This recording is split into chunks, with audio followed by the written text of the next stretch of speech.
It's on our Instagram. We have one on December 6th, and I asked Jenny to send you printed flyers.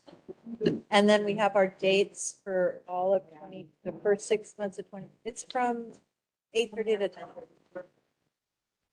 I'll send that to you, and I asked her to give you printed flyers, so you can leave them there for your clients. Thank you. That's all right. It's just, you just keep trying, you know. Oh.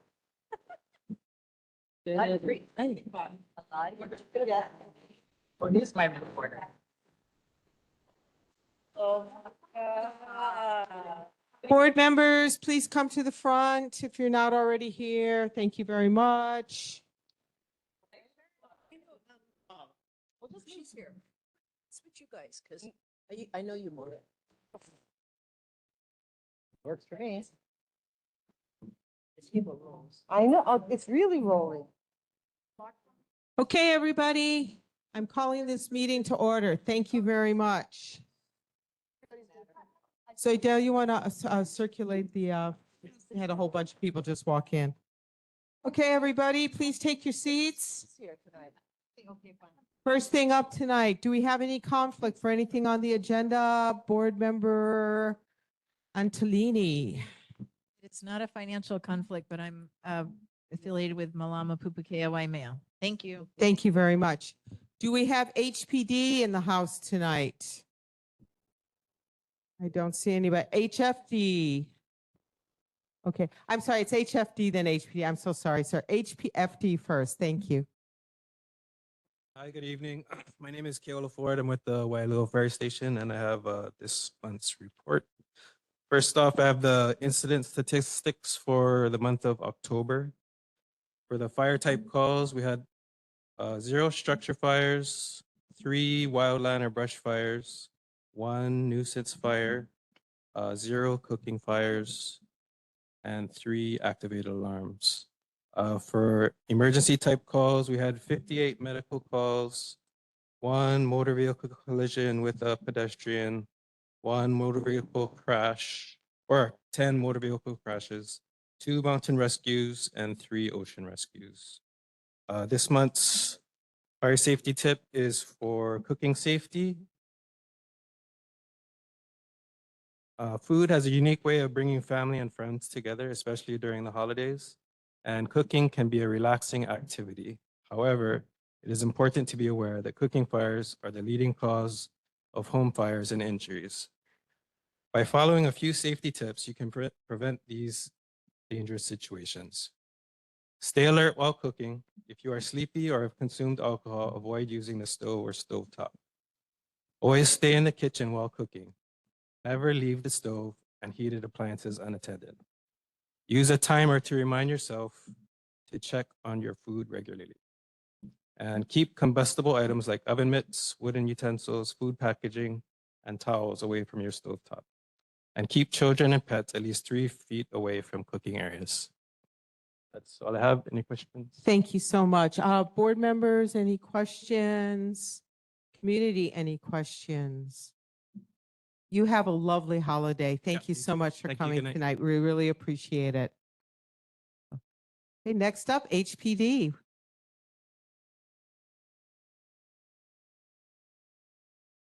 Good evening, everyone. Lieutenant Darrell Oliver from District 2, representing the Mililani, Wahiawa, and the North Shore area. Closer to your mic. How about that? Is that better for you, sir? Hold it up. Hey. All right, we're in business. Okay. So the following statistics are from your respective area from the time frame of October 23rd, 2020. From October 23rd, 2025 till November 23rd, 2025. There were a total of 4 assaults, 0 robberies, 4 burglaries, 2 unauthorized entry into motor vehicles, which are car break-ins, 39 motor vehicle collisions. During the same time frame, there have been 17 criminal citations issued, 124 parking citations issued, and 256 traffic crimes issued as well, citations issued. The safety tip is in relation to holidays travel. Before you go on any holiday travel, please share your itinerary with trusted friends or family in case something happens and they need to get a hold of you. They will know where to start. research your destinations, find out about local laws, customs, and any scams and current events. Know the phone numbers for any emergency services that you may need. Enroll in any safety or alert programs so that you are well informed in case of an emergency. Keep digital copies of important documents. And if you lose your documents, this will make the process of getting replacements a lot easier. While traveling, be alert and aware, stay vigilant, especially in crowded areas. Always secure your belongings, wear any purse in front of you and keep your bags within view. Use hotel safes to store valuables. And lastly, try not to post any of your adventures in social media until after your return from your vacation. This is a good way for people to know that you're not home and your home will be vulnerable to any break-ins. Thank you, sir. Nice to see you again. Pleasure. Any Board, yes, Amy. I didn't hear how many traffic accidents you cited. No problem. There was a total of 39. Can you, you probably don't have on that list if any of them occurred on this stretch of road, Wailoa Beach Road? No, unfortunately, I don't have any exact destinations, but I can research that for you. I can provide that. That'd to be you. great. There's a few neighbors that put up with a lot of noise of kids on motorized two-wheelers, papa wheelies. It's kind of frightening. And it's a long stretch without a speed hump yet. Understandable. Nope, I'll research that for you and I'll get that information. Sir, what you can do is Scott Vieira has my email address and Okay. he can email me the information. Not a problem. Will Thank do. you very much. Yes, Bob. So with regard to your categories, we had a cuckoo lady that just walked into our house and wouldn't leave. And 3 policemen responded and they drove her away in an ambulance. But what category is that in? I don't know all the circumstances behind that, so I could also research that for you and be able to give you a exact answer of what kind of case they initiated. It was just idle curiosity. Thank you. I mean, it could be a couple of different things, but I don't want to provide you with anything wrong. Board members over here, any questions? Carol? Hi, officer. Just a quick question. Thank you for all the statistics. What is the boundary again of this, the district that you mentioned in the So statistic? I'm responsible for Mililani, Wahiawa, and the North Shore, which is encompassing of Wailua, all the way out to just the border of with the Kahuku area. So those statistics you just mentioned was all of those areas? or No, this just is just for the Wailua area. just Wailua, Haleiwa Yes, ma'am. to Belzyland? Yes, Okay, thank you. you're welcome. Hey, Denise. I have a compliment to pass along. Yes, ma'am. I've been using the 311 City 311 website to put in complaints about potential violations like commercial bus activity in the parks. And Corporal Jay Mueller, if I got his name right, Yes. has been super responsive, like calls me a lot. Okay. So just a tip, this guy is awesome. He's following up. He's like talking to violators. The 311 city system is now functioning and he made sure that I knew it was non-emergency, Mhm. but awesome. So please pass that along. It I really definitely was will. helpful. Yep, I Thank you. definitely will. Amy. This is a somewhat serious one. The morning sunlight when people are commuting to work make it really hard to see pedestrians. And we had a crosswalk incident at our elementary school. Mhm. So we have a lack of crossing guards at our schools and it is difficult to fill those positions. Is there a solution or some way we could get more applicants to be crossing guards? I could definitely try to reach out to the traffic division. I know when I used to work there, they kind of worked with a lot of the schools and the crossing guards or whatnot. So I could try to touch base with somebody off them and see, just let them know your particular school that you think maybe we need additional crossing in. We try to work that out. I make Amy, you no which- promises, but I'll definitely Which try. school is this? Sunset Beach Elementary, does Wailua have a crossing guard? Wailua Elementary? Yeah, we do. Right now? Yeah. Super. Okay, thank you. Community, any questions? Sir, please come up to the front. You have 2 minutes.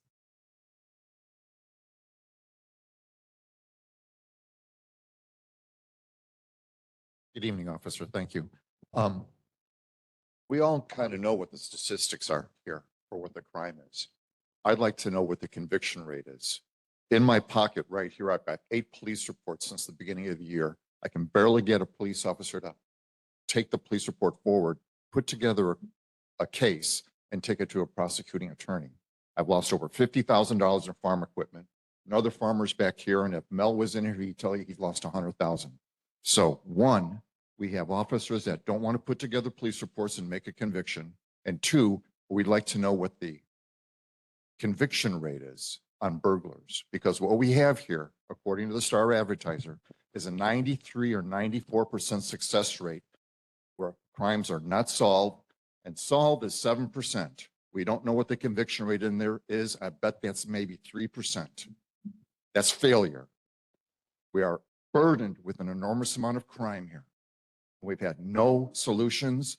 Right over here, we got 2 meth camps. Over there, we got 3 game runners going around here. They're stealing from us like crazy.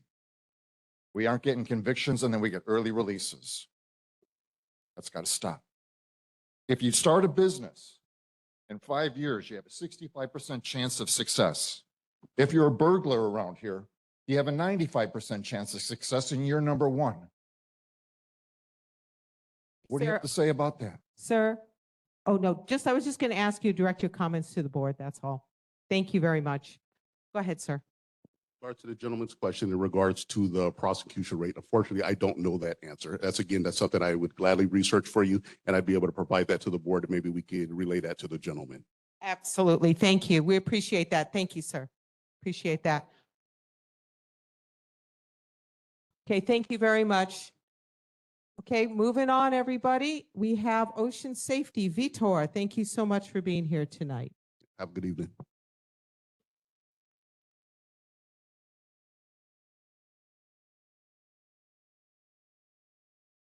Good evening, everybody. My name is Vitor Marcal. I'm the captain for the North Shore Lifeguards here, Ocean Safety Department. I have the statistics for October. I'm just going to read the numbers for the towers that are such as Sunset, Waimea, Pipe. The attendance for Sunset October was 31,000. Attendance and number of people that just show up on the beach on a daily basis, just for October. To me, it looks like it's a good month for us because we didn't have any drownings. So it's great for us, right? Surf accident, we had 1. The other very popular beach is Ehukai, 49, almost 50,000 attendance. Pipe is very famous. Every time that we have some surf, I think it gathers a lot of people in there, tourists, residents, everybody that's just there. Ali'i also has been very crowded, 21,000 in attendance. Let me see, number of rescues for October alone, we have 53 rescues. I'm counting all the places, including Chun's. Chun's looks like the one that get the most rescues. A lot of people rent surfboards and stuff, and sometimes they get in trouble. We are there for them. I have another statistics here that I got yesterday. It's for 2025 from January to October. So the 2 most popular places right now that a lot of tourists actually come to visit, which is Waimea Bay and Kapua Sharks Cove. We have a number for Waimea Bay from January to October, 651,000 people. And Sharks Cove is just around the corner, 603,000 people. So it's pretty common. People come to Waimea and then the next stop is Foodland or Sharks Cove, right? So that's why you have that number of people. But anyways, a couple of things I want to mention. We are working in getting a tower at Sharks Cove. Eventually we're going to get it. I think by January, you probably have one in there. I think you guys have seen a lifeguard truck there that, rovers in between Sharks Cove and 3 tables. Right now we have 8 towers, including one at Kualoa that we have open on the weekends and holidays. It's Thanksgiving, Kualoa is open. And during the summertime, we have the tower open 7 days a week. We have 3 jet skis, and our jurisdiction goes from Kaena Point all the way to Heia boat ramp. It's a big district for us. Other good news we got, actually, we start carrying for the first time now Narcan in our first aid kits. I think everybody's familiar with that. It's for, we need that, right? So we just start carrying them in our first aid kits today. And we just start getting training on that. I think it's pretty simple. But the word is out. If you guys need our help for anything related to people that are OD or something, we are there to help. Any questions? Thank you. Questions? Questions? Yes, Bob. Oh, So I'm glad to see the guards on duty. They're down there till 6:15 and it's dark. And it's going to get darker. Maybe you can let it go home earlier. we love to, but some days actually, when you get big days, I start everybody 1 hour earlier because we do have incidents before 8 o'clock. I was a part of the one in October. 7 something at Keiki. We have to respond to a rescue. 7 of us to get one guy out of the water at Keiki. And actually fire did a good job to be there with us too. So thank you. Thank you. Community, any questions? Oh, yes, go ahead. I'm wondering, on the statistics, like, let's just go with Ehukai. So 50,000 people in the October, right? Do you know what percentage of those are going in the water? And I know a lot of your job is keeping the wrong people out of the water, to be sure, but just curious. That's our preventative action. In the days that you see the sandbar in there, which 2 to 4 feet, there's actually, I would believe 50% of that, those or more go in the water because it feels safe, right? And that's what we're there for with preventative actions because there's rip currents right there that forms in that sandbar, but actually quite a lot because I think everybody knows that surf now is a trend. Everybody wants to be a surfer. And it's pretty easy to rent a surfboard. And actually, I noticed the surf shops on the North Shore are doing a great job. They know when it's big. They know the forecast. They don't rent that when it's big or when it's like a mid-size 4 to 6 feet because they know the dangers of the place and all that. So they do a good job. Thank you. Okay, we're going to keep moving on. We've got a full agenda. Thank you, Vitor. Appreciate you coming tonight. Okay, moving on, Board of Water Supply. Okay, we did have one main break on Waialua Beach Road right over here at Kuoha. It was an 8-inch meter, I'm sorry, 8-inch meter. It was an 8-inch pipe that was installed in 1953. And we just want to remind people that when main breaks do occur, we get information out via HNL.alert.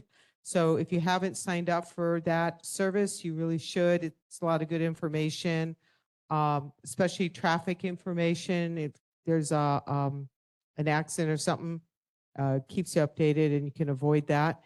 If you want to find out more about how we deal with main breaks, please visit boardofwatersupply.com/main breaks. Any questions for me? Board? Community, any questions? Thank you very much. Appreciate it. Okay, moving on to residents' concerns. Please come to the front. You'll have 2 minutes to state your concern. Thank you very much.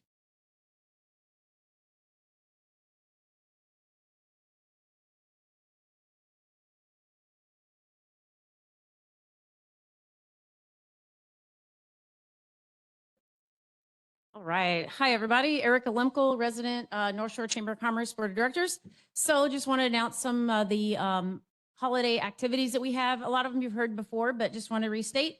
So this Saturday, Small Business Saturday, is the North Shore Christmas tree lighting at the North Shore Marketplace. It will be what 6 p.m., 5 p.m., 5 p.m. Thank you. Carol's on the board with me. 5 p.m. this Saturday. Come on out. There'll be a lot of fun for the keiki. It's free, but there might be some opportunities to buy junk food or God knows what. Okay, North Shore Chamber of Commerce Christmas Party is the 11th of December, which is a Thursday. Tickets are for sale. All of this information is at www.gonorthshore.org, not .com, gonorthshore.org. So the North Shore Chamber of Commerce Christmas Party at Waimea Valley is the 11th. There is a silent auction. That is our only fundraiser of the year. So we bring you Memorial Day events. We bring you holiday events. We bring the Christmas parade. And the only way that we can finance these items because through membership and through our fundraiser. So if you have anything you'd like to donate to the silent auction, if you'd like to buy a table, if you'd like to buy an individual seat, please come and support us. I run the Christmas parade and I have to shutter every year because it costs us about $4,000 to put on that parade. I spend all of this money that I don't make for the chamber. So please, please support us in our money-making endeavors. Otherwise, we can't do the parade because we must pay for special duty police officers, insurance, porta potties, light sets, you name it. The Holly for Christmas Parade, now that I've said all that bad stuff, okay, is the 12th of December, not this Friday, but 2 Fridays from now. It's always the second Friday of the month. So we have 40 verified entries. It should be really awesome. 3 horse units, the Royal Hawaiian Band, high school band, color guards. Some of our local politicians will be out there. No throwing anything at them. But yes, so that's the Holly for Christmas Parade. If you would like to sign up or know someone that would like to sign up, the final safety meeting and deadline to sign up is this Saturday at 9 a.m. Once again, www.gonorthshore.org. And then we're going to do a little bit of a fundraiser. I'll be sitting at the North Shore. There's a surf sample sale the 13th, the day after the parade at, I believe, the high school. And I'll be sitting there with a booth begging for money, whether it's cash or Venmo or however you would like to pay. And I'll also have North Shore Chamber of Commerce Christmas ornaments for sale. Thank you. Okay. Sorry if I went over. No, that's okay. Thanks, Erica. Okay. Hey, Luca, nice to see you.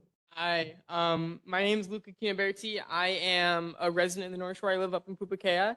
I am the Hawaii, oh, you got it right there. I'm the Hawaii Youth Transportation Council member for the North Shore of Oahu. Thank you. It's an honor being able to represent you guys. And this is my first meeting here. This November, we passed our 2026 legislative package, which is everything from free youth for transit to rebates and other items. I have my business card with me. You guys can go online, search up Hawaii Youth Transportation Council for more information. I'd love to talk with you guys, love to know your feedback on our bills. Yeah, thank you guys very much. And Luca, we're forming a transportation committee, so go talk to Carol later. Will do. Okay, thank you. Okay, very good. Hi, Michelle.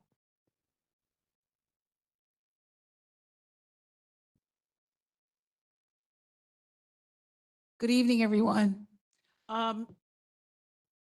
Michelle Casimiro. I'm the Student Activities Coordinator over at Wailua High and Intermediate School. Just to report out for the month of November, that our Fall Craft and Food Fair on the 8th was a real success. Community connections were definitely made, and our kids found it to be very beneficial as a fundraiser. Tomorrow, we'll be having an in-school crafts, games, and treats fair to end the day with a fun activity before we head into our Thanksgiving holiday. And speaking of Thanksgiving, we did our basket deliveries yesterday to families who were nominated and found to be in need. We were pleasantly surprised to receive quite a bit of donations from our faculty, students, and from people like you from our community. So thank you so much for your support.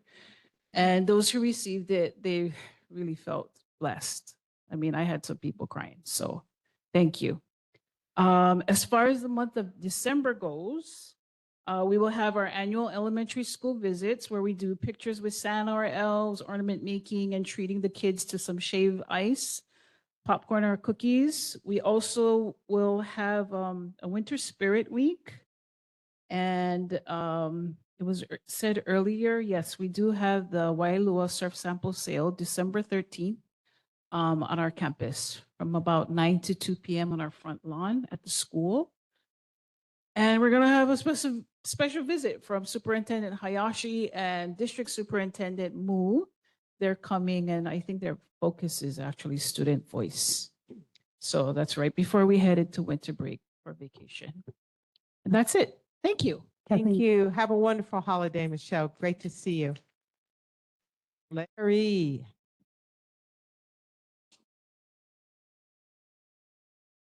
Hi, everybody. Just like to take this opportunity once again to share some insights and encourage everybody to stay involved.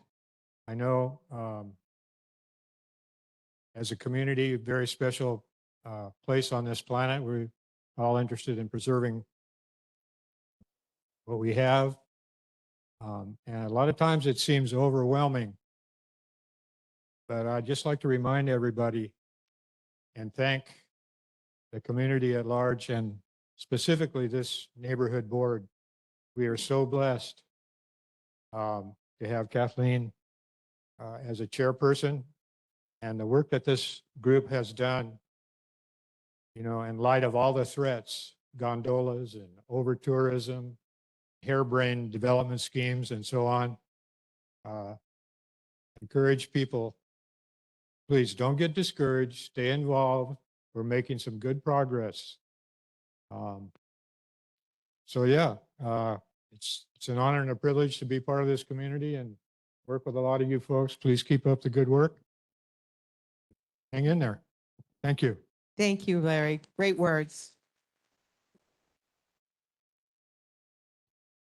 Okay, anybody on the board have anything specific that won't come up under elected officials that they wanted to bring up? I also have two things. Go ahead, Denise.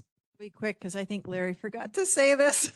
Yeah, no, not Larry. The NSSCP, yeah. A key element is the North Shore Sustainable Communities Plan. The comment period has been extended. We have 5 more days to comment. Please take a look and make suggestions that you see fit. Thank you. Thank you. Thank you. Very good. Amy. I know elementary schools and schools everywhere put up with construction noise on their own campus, but this school is going to have a great big construction project for many months. The bridge project, months, years. I'm sure We actually had a presentation about it several months ago. So the community is aware. We've been getting out information. Yeah, I'm just hoping the contractor has noise mitigation. Yeah, all of that's happening, and they're also going to be putting in an alternate.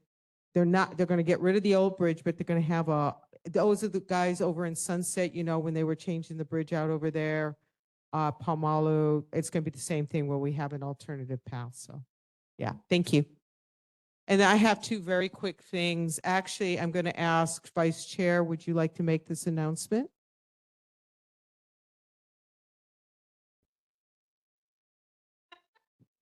Oops. Okay, so next week, Monday on the 1st, we'll be having a community meeting at Wailoa High School in the cafeteria. The main purpose is to give updates and next steps on our situation with Kaukonohua Ranch and their conditional use permit minor, their gondola stuff. And as well as connecting that with recent events of different CPR ag lots that we have a bunch of information on. So we'll be sharing all of that, but mainly to discuss and share all of the updates having to do with the gondola and the process that we're in right now. Thank you very much. Bob, last one, and we're going to move on. Just a question. Is the developer going to come to this meeting or skip it also? You're funny tonight. What a jokester he is. And finally, the last thing, Pineapple Sprint Road Race. It's an annual race up here. There's information. So if you have any questions, just let me know. It's not until February, Sunday, February 22nd. Okay, moving on. State elected officials, anybody from Senator Wa's office to provide an update? Please come up and introduce yourself.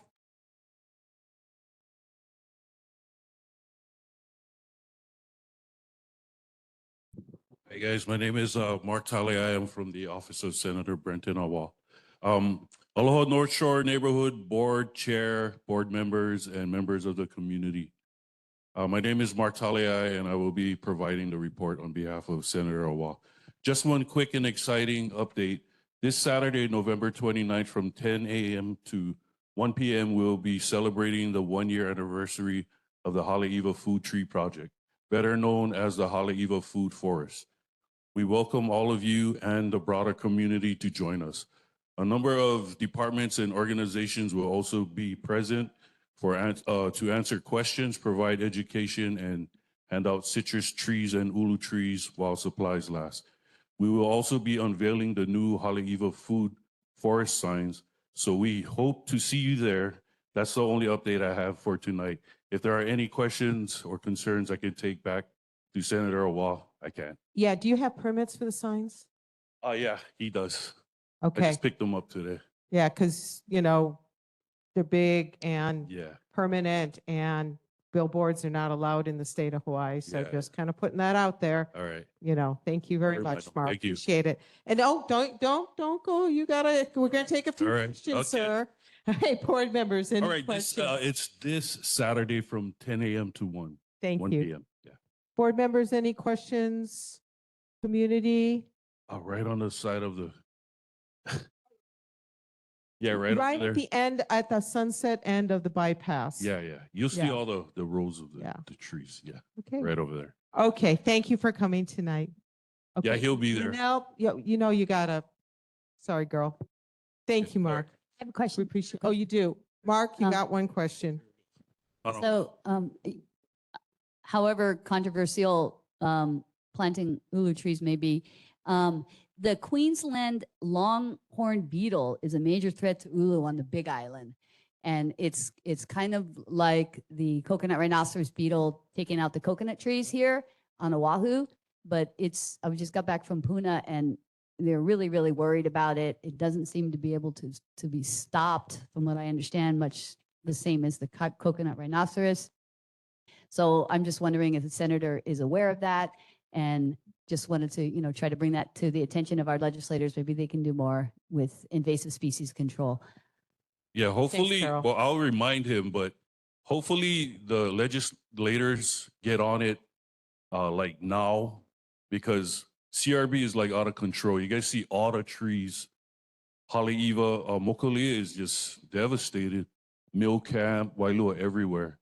And hopefully they'll get on it before it gets like that on the Big Island.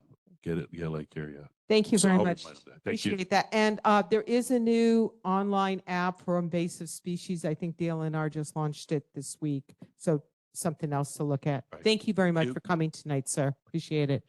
I don't see anybody here for Rep. Quinlan. Okay, after we get through elected officials, then we can come back to you. I don't see anybody for Rep. Quinlan, and I see Yvonne here for Rep. Peruso. Thanks for coming, Yvonne. We really appreciate you. Mahalo chair, mahalo board. I'm not used to going this early, so I don't. Yeah, we thought we'd give you guys a Thanksgiving treat.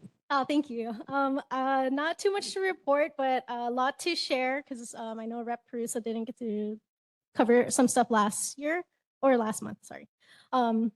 So we're getting excited and getting ready for our legislative session, getting our package. I know we've been working with a few of the board members on some wastewater infrastructure work, agriculture, parcels, CPR kind of bills. So once we get the bill numbers, we are happy to send it to you folks to share with everyone else and hope you can engage with us and the legislature during session. First day, opening day is January 21st. And I mean, I don't know if I'm allowed to say this, but we're really excited to have Zaz as our on our team for session. So super, super excited. And then our committee clerk is also someone who's familiar with our district and familiar with the work of Representative Peruso. So we're super excited for the team coming in for session next year. Another thing I wanted to share, so in the DOE's annual report on their 6-year program, $20 million were included in their fiscal year 27 for instructional facilities. So what that looks like right now is it's in their budget, and that will open up the dialogue going into next session. So kind of moving into my next point with engagement. We are also hosting the KK Caucus High School Internship Program again. And I want to share that we have 2 high school, I believe it's a junior and a senior, who are going to be a part of the program.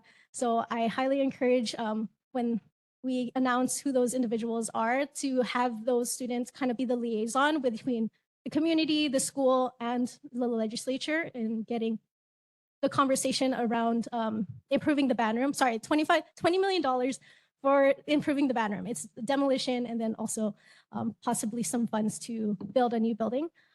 So I hope we can engage those KK Caucus interns this coming session. And then the last thing I wanted to share, Rep. Russo and our office, we're partnering with the Hawaii Food Bank and Kala Elementary School to host a food distribution on December 20th. Once we have the registration and registration links, we will send it to you folks. So folks who may need some extra help during the holiday season, they can tap into that before Christmas. Thank you very much. Board members, any question for Yvonne? Community? Thank you so much for coming. You have a lovely holiday. Thank you. Appreciate you. Okay, we'll go the other, and then you, don't worry, I see you there. Okay, Dr. Fox, so happy to have you tonight.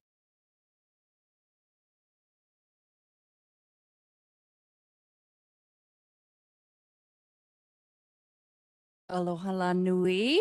I have several updates, and then I have some of the feedback and notes from, I think, 3 of the issues. So just a few minutes for this one. Thanks for having us up early.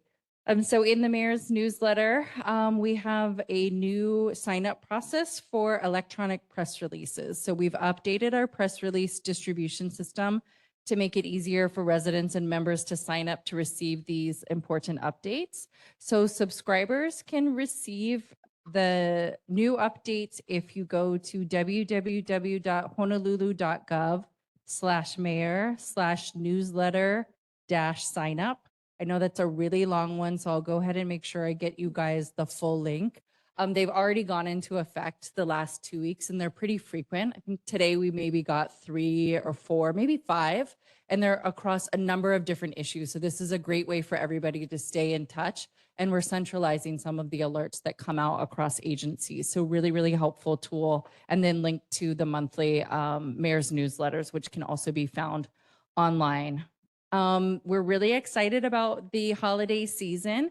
Our one and only Royal Hawaiian Band is holding a free concert at the Blaisdell. So if anyone is in town on Friday, it's a free Kalikimaka Ho'omau at the Blaisdell Concert Hall at 7 p.m. The doors open at 6 p.m. and it's first come, first serve. Again, no cost to anyone to be able to attend.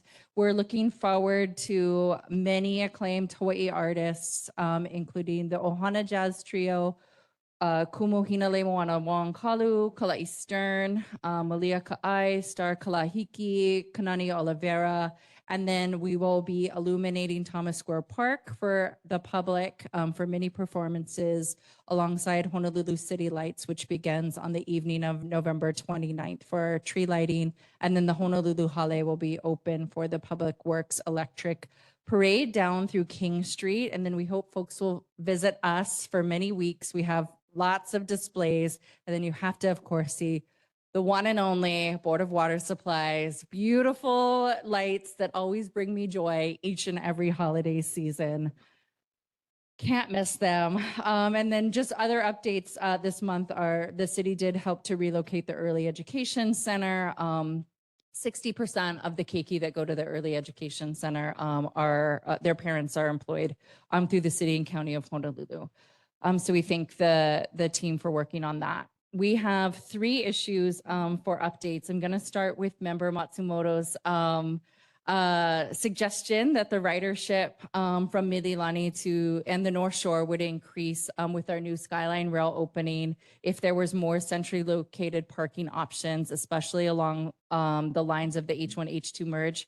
Great, important point. And so right now, the parking at LCC is currently reserved only for staff and faculty. And so we're in the process of identifying prospective new sites and exploring options to make sure that we facilitate these options just like you had suggested. And so right now, considerations include the North Shore Transit Hub, the Mililani Mauka Park and Ride, and then a potential site south of Wahiawa and then north of Mililani. So thank you for your suggestions, and thank you also for your email to make sure that we're following up on that with DTS.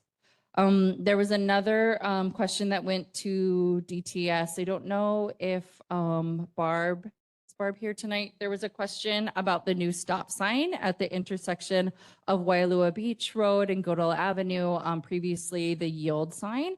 So just a little bit of background. It was brought to DTS's attention that there was a yield marking instead of a stop sign for stop control. And so DTS did issue a work order for the Department of Facilities Maintenance to revise those pavement markings. And then the background to the issue is that DTS did receive a concern from the School Safety Committee at Wailua Elementary regarding motorists not stopping for children walking to and from school when crossing in the intersection. And so they did go and do an observation study, and then they felt that the stop control would promote better, safe, and orderly movement for the pedestrians in the area. So that's a little bit of the context.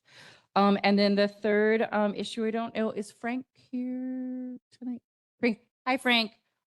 So Frank had raised the concern about the new proposed first responder center at Sharks Cove, with a potential suggestion for moving the fire station to that location instead of having a building and a separate center. And then really did try to highlight that there could be creating this 1 mile long beach park from Sharks Cove to 3 Tables, being proactive about the future fire station's needs. So this, I'm going to read the message from the mayor and the managing director's office. And so to the board, on behalf of Chief Kalani Hau, on behalf of the Honolulu Fire Department, they do not recommend relocating the Sunset Beach Fire Station to the proposed first responder center site. Moving the station would not improve tsunami safety, would likely eliminate our helicopter landing area, and is unnecessary because we do not foresee adding a ladder company or expanding Station 11's footprint.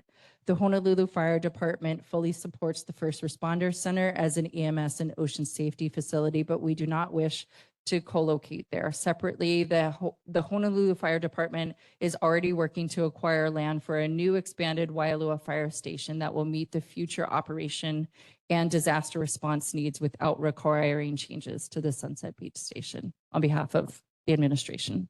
Thank you. We appreciate it, Dr. Fox. Bob. Great report. But I got my grumpy hat on. I found out the other day that people see violations and they go to the DPP for enforcement, and there's inaccuracies that are being made with regard to assessments of value of property, and it goes on. And it turns out that if you actually want something to happen, you have to hire a lawyer and sue the city. You get punished for trying to get it right, and that's just wrong. They need to get their act together and get it straight. We're being punished for trying to get them to do a good job. You know that. It's been going on for a long time, but you know, we need to keep grumbling about it. The other thing I was curious about, the preparation for Christmas downtown are awesome. I'm curious if you know what the mayor's budget for that is. It's crazy what's going on there. It's beautiful. I wish I was 5. Christmas time is for all ages. There's a really, really generous coming together of various community stakeholders, and they do donate the large significant portion of almost everything that you see, and they do that out of the goodness of their heart because they know it is the most popular city event that happens each and every year. So much so that they have donated even more equipment, lights, tools. Just so many different components that you can think of. They were so generous last year that they decided to donate even more. And the footprint is continuing and expanding with Kapolei Hale and the Kapolei City Lights as well. So we're really, really grateful for their generosity when, the public, private sector and community can work together. Okay. Thanks, Bob. Denise. Thank you. Good to see you. I just thought you might add something about the mayor's, what is it called? It's open through December. The resident community survey open through December 4th. And this is kind of a softball. Can you encourage people to make an announcement? So everybody should take the city's I'm struggling with the name, but it's the Quality of Life Community Yep. Survey, open through the 4th, online, right? Yes, please, everybody take the survey. We do actually, we just had a survey update for a different assessment that was just done. We review the survey and the analysis, the methodology and the results as an entire cabinet. We take this very seriously, and it's an opportunity for the residents to make sure that we're listening directly to you in this one, kind of standardized format and methodology. Do me a favor, Kealoha, send me the link for the survey and the link for the newsletter, and I'll post them on our Facebook you. page as well. Community, any questions for Dr. Fox? Thank you for coming and last question.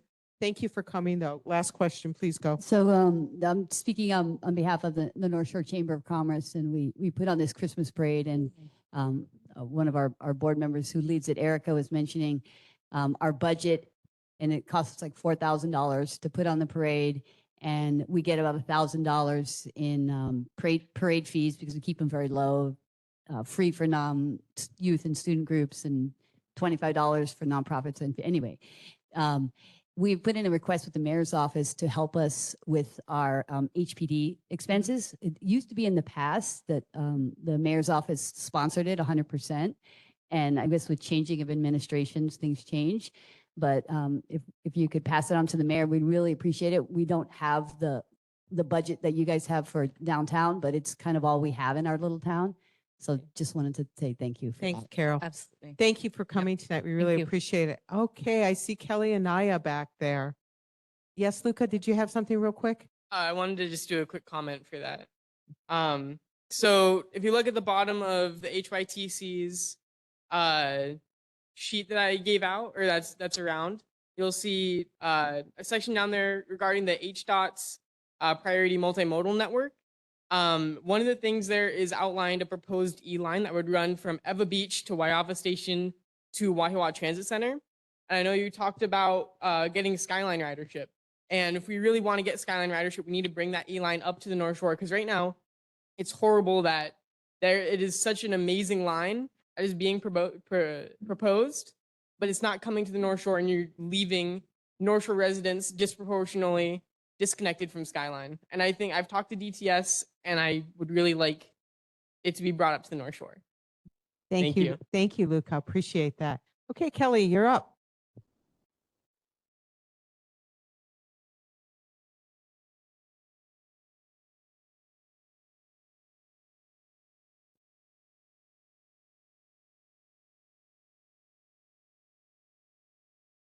Okay. Good evening, Chair and members of the board. Kelly Anaya from Councilmember Matt Wyer's office.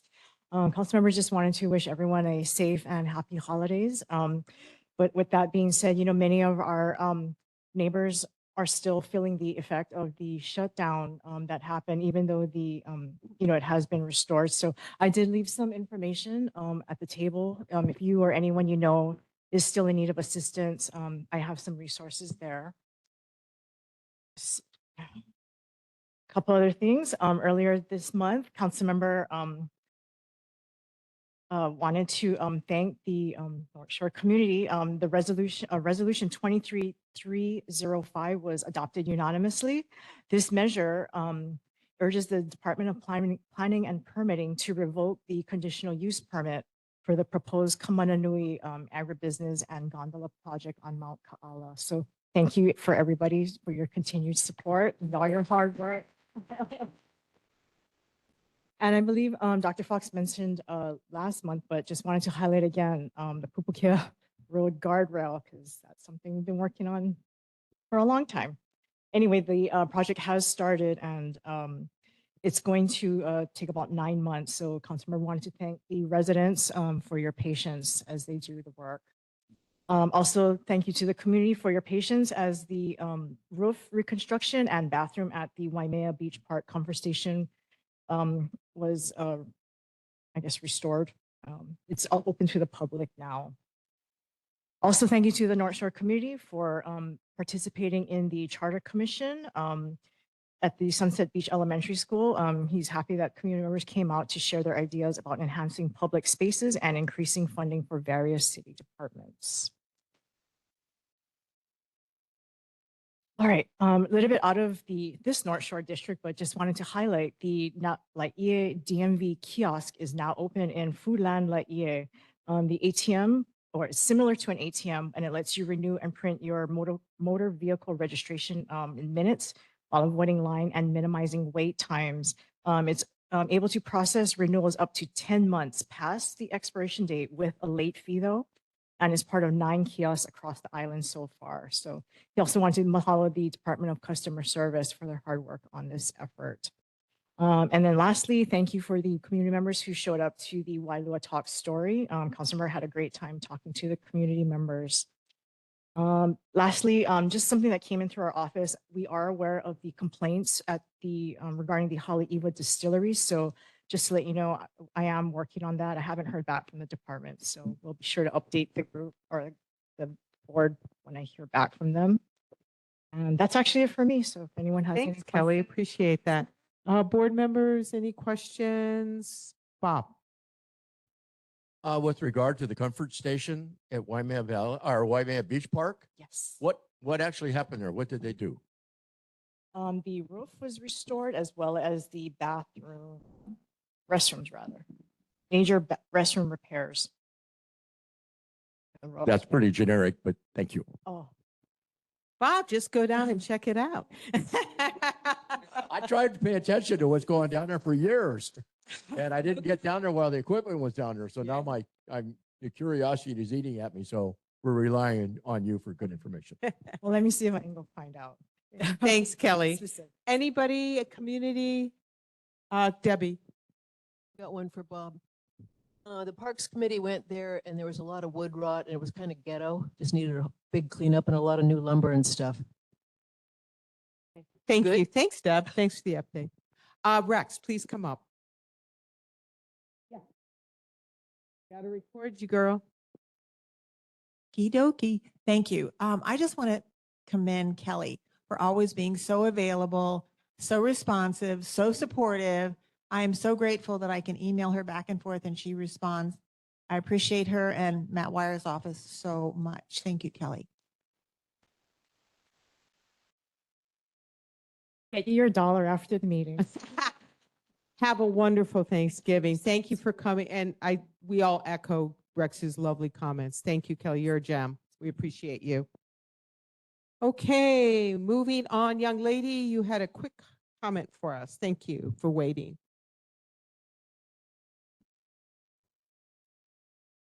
Aloha, everyone. Excuse my tardiness. I missed the community concern section. My name is Sierra Martin. I am with Kealoha West Oahu Homeless Outreach Department. I just wanted to give a quick update on what we've done for last month. Every month at the board meetings, I'm going to be reporting for the month prior for anybody new. So for last month, we encountered 32 individuals. 18 of them were service resistant, unfortunately, but we also received 10 community concern reports, and all of those 10 reports were officially added and joined into our program. And of those 10 reports, that contains a total of 18 people. And we have 10 households that were referred to a housing program and waiting for placement. So the only announcements that I do have are 2. One is a sweep coming up at Turtle Beach. I know everyone has a different name for it. Lania Kea, thank you. Yes, on Kahalewai Place, in the bush area near there.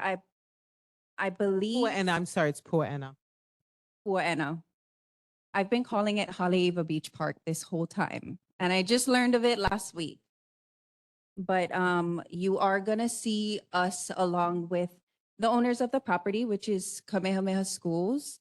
We will be entering the area, I believe December 1st and the 8th, but the official cleanup and sweep out is not gonna take place until beginning of January. We don't have a set date on that yet. So I will be giving an update on how that goes in January. But other than that, last announcement is that we are hiring for our department. So if there's anyone looking for work, willing to come out and see what we do. We also take internships as well. If anyone needs that, you can contact me at 808-728-5034. Thank you so much. We appreciate it. Thank you.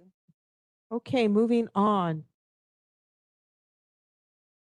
Go ahead real quick, please. So just a quick comment. I was talking to some of the people involved in the sweep, and one of the things that I was told is to prepare the community in Haleiwa town for a lot more homeless people in the town, because now they've been swept out of the area. So and as that predictably happens, we should be prepared for that, and not we'll just be prepared for it. I don't know how to prepare for it essentially, but thanks. Well, maybe you can help us prepare. Okay, we got to keep moving on, but talk to Carol. She's with the chamber, so thank you. Okay, so sorry. I was about to run out to grab the business cards, but because I rushed on in, but could you refresh me really quick? I know she mentioned being prepared. She can talk to you outline. Okay. Okay, great. Yeah, go. We're going to skip you anyway, so you're good. Okay, so I did talk to Carol before the meeting. We're going to defer the Transportation Committee till January because we don't have a lot of people yet. So we'd like to have a more robust committee. So board members, if anyone's interested in joining the Transportation Committee, just email Carol and myself. Community, if anyone out there would like to join the Transportation Committee, we'd love to have you. Please join us. So we're going to just defer that till January. So next up, we had this presentation was deferred from October.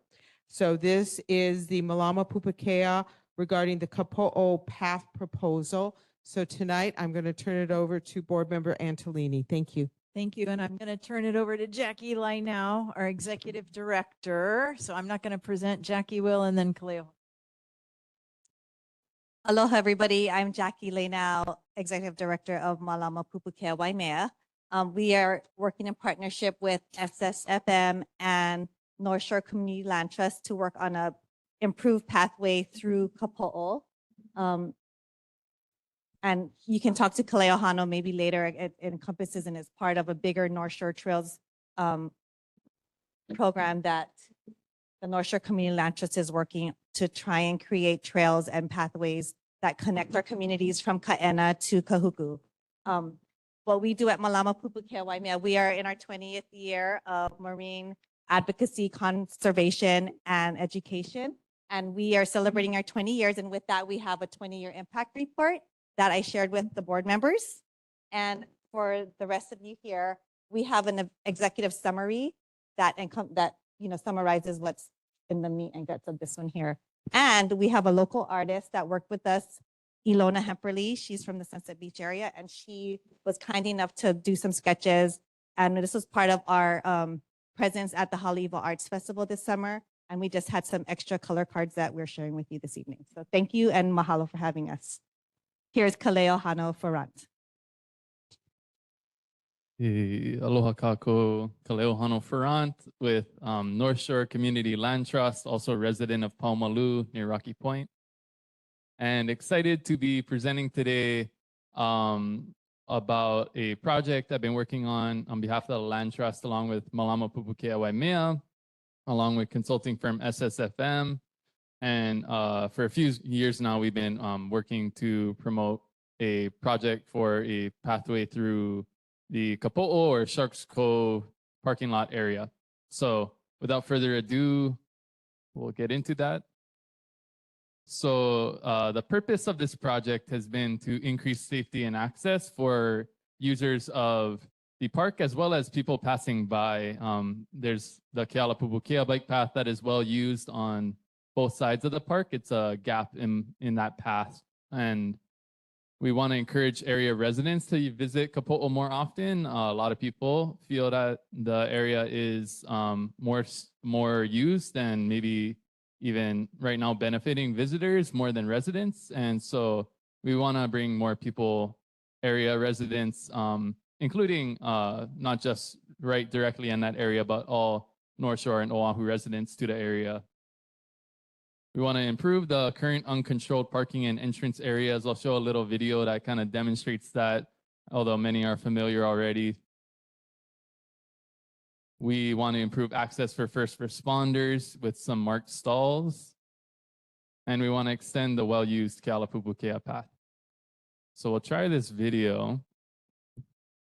Try click that, Jackie. Oh, come on. Yeah, okay. So I'll just narrate a little and talk while we're seeing this. So this is me riding bike through the path, through the parking lot without a path right now. Cars parked on the Mackay side. Me going on the side of this car driving by along the berm. Same here, car door open. It gets more interesting. But yeah, the experience here, I think a lot of people are familiar. And basically, Kealapupukea path has been great for many years. And this has been one tough spot within it. But also, for all park users, we hope that improvements can be made that'll increase safety and access for everybody having a designated area. So you can see it gets a little more hairy over here with the cars not supposed to be parked there, people biking, walking, and just a lot of unmarked parking happening too, just kind of uncontrolled, and especially as we get towards this end. At the time, there was rock wall repairs that needed to be done. It kind of stresses the rock wall people parking, but a truck is going to be pulling in while I'm coming here. And there's another car waiting to park as another one pulls in and parks, another van turning, people walking. And sometimes people come in at high speeds in this area too. Another car waiting, people parked however they like alongside here. This is not even the worst day. This is kind of a normal day, right? So anywho, that's all. Jackie, you can move on. And so we asked people in 2 community charrettes this past year and the year before, with 20 to 30 attendees, similar questions. And this is from July this year. How concerned are you? Most people very concerned or slightly concerned about safety. How would you describe after we presented our ideas for a project, a path? Most people strongly support, slightly support on our little survey in the meeting. We've had letters of support to date, trying to gather more from neighborhood board today. Yeah, I mean, Jackie, try to go. I mean, just to highlight, like the usual suspects you'd imagine, us, SBCA, and North Shore Transportation Alternatives, new nonprofit working on these issues, Outdoor Circle, Bicycling League, our representatives. Yeah. So here's just gonna show you like the big picture. We've been working with SSFM, traffic engineer people on like all the details of signage and striping and possibilities, safety features and turning radius and things like that. And we'll zoom in on sections and I'll talk a little more about it. So, and here's a mock-up image of what the proposed path as it stands now looks like in one section on the southern side, where we would have the path on the next to the rock wall on the Mackay side and the parallel parking on the Mauka side. And that's partly to save some room with the parking closer to the berm, whereas the cars park further from the rock wall right now because of the way that car doors open. And then a passing through lane through the middle. This is, in the next slide's what this looks like overhead in that map. The green dots show the bollards, striping. And to note, the reason why we don't go through the beach park is that that kind of thing would require a lot more permitting to pave a path through the beach park. So we're trying to use existing paved space. This next area is by the bathrooms. And we're proposing a loading zone in that area that's wider. And also potentially needing to use that area for adding first responder and lifeguard stalls as we get a lifeguard tower in the area. We're working with Vitor and others to address the needs of lifeguards and other first responders in the area, DLNR, police officers. So again, parallel parking on the Mauka side, Path of Mackay side, and we can move on, Jackie. Next slide shows the northern end. This is on the ground, what it would look like. Parallel parking could exist on this Mauka edge as it does along the highway. The Mackay edge, we're proposing to block off and create a consolidated entrance. In the distance over there is where the consolidated entrance would be, similar to pretty much most other beach parks on Oahu. And this is what that looks like above. The pink dotted line shows where the barricades would be, the fence. This entrance would make the entrance safer, like kind of not the crazy scene that was shown in the video, and also makes possible the pathway, which requires 8 to 10 feet. And we have a first responder stall there as well that would be reserved. And we think there's a lot of potential in the marked space for no parking for education activities, first responders, other types of purposes. And this shows, safe turning maneuvers, different features of that. So next steps, obtain hopefully neighborhood board letter of support or resolution, seek DPR approval, which we've been in touch with them preliminarily about, and forward the approved proposal after DPR's approval to Department of Transportation Services, who we've also been working with preliminarily to make this design. And then secure funding for the design and construction with the various departments and Councilmember Wire, and provide community with updates on progress. And I will note, you'll note all city, this project we've kept within the city's jurisdiction to also help expedite the project, although some parts approach the DOT right of way.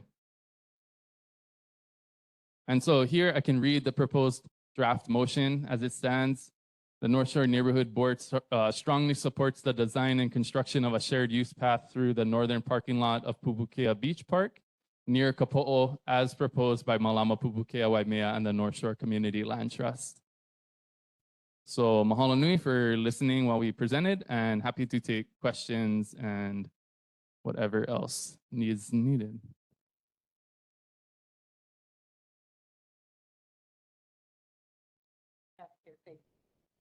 Okay, thanks, Kaleohana. Great presentation. Appreciate it. Hey, Charlene has a question. Okay, Kaleohana, Charlene has a question for you. Thank you for the presentation. Mask muffling. Okay. Quick question. How many parking spaces legally are there now? And how many will they, will you be there when you block off that section? Because I'm just worried about cars, just going down Cam Highway more and more and more. So do you know how many parking spaces are there now and how many there will be? Yeah, I do have the estimated numbers based on SSFM's calculations. In that northern lot where the path would be, it would be about a 50% reduction in the spaces there. There is the southern parking lot that would be unaffected, and there is a slight increase in the on-street parking, the parallel parking with the design. And so in total, about a 20% reduction, we think, in the existing spaces people park between marked and unmarked, between the southern side of the fire station and the northern end of the Kapo'o like parking area, not counting like all the overflow that happens elsewhere. Yeah. So how many spaces is that? 20% of what? Yeah, it's something like that's like 100.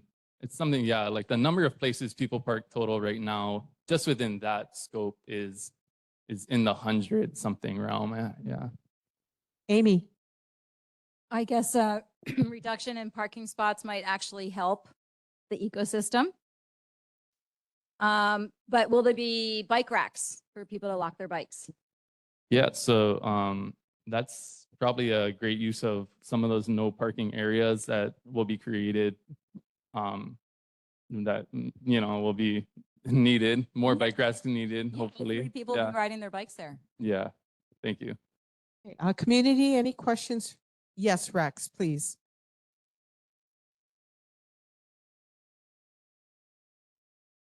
Well, of course, I've been involved in this for like 30 years because I've been in coordinating with the city on the Keala-Pupukea bike path for that long.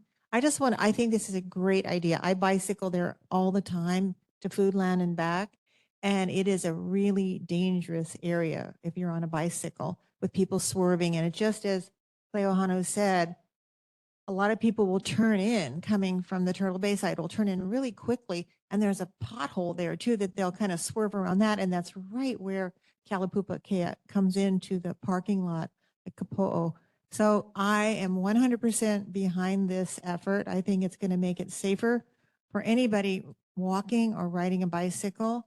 There are a lot of tourists that come there that don't know, the dynamics of the area. And therefore it puts us in danger if we're on bikes or if we're walking. A lot of people walk their dogs. And so again, I am 100% behind this effort and this new bike area. Thank you. Thank you, Rex. Appreciate that. Bob?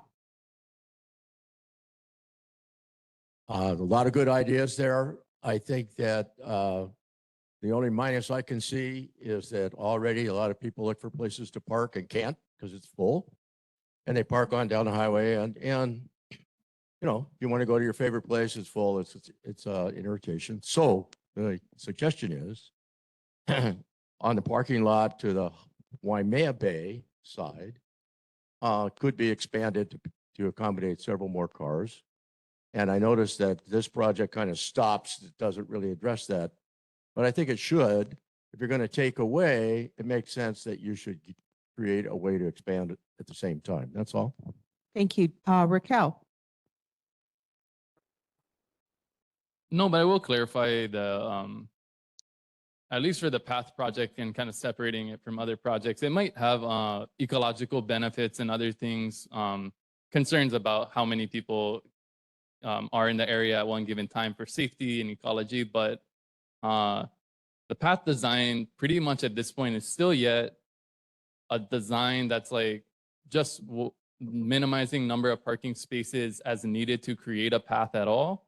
And it's hard to create a path without reducing parking spaces. And I think it is possible to consider trying to add more spaces somehow. But for this project, yeah, we've focused on that northern parking lot. Thank you. Raquel? I really like the presentation. Thank you. I was just trying to get my thought to be right. I love the idea, and I'm just gonna go a different angle. Is you're never ever gonna have enough parking out here. So how much more space are we gonna take away from us? But I think the plan you have is appropriate. Maybe it's worth. Is it possible? Because I see the signs on here of the toll signs. Maybe considering if it's possible contracting a toll company that's able to park and give him a spot that's there all the time. And then eventually it's going to get the wind, it'll get just a suggestion. Instead of waiting for them to come when you call. Yeah. Yeah. Thanks, Raquel. Karen, then Frank, and then we have a motion to dispose of. Thank you.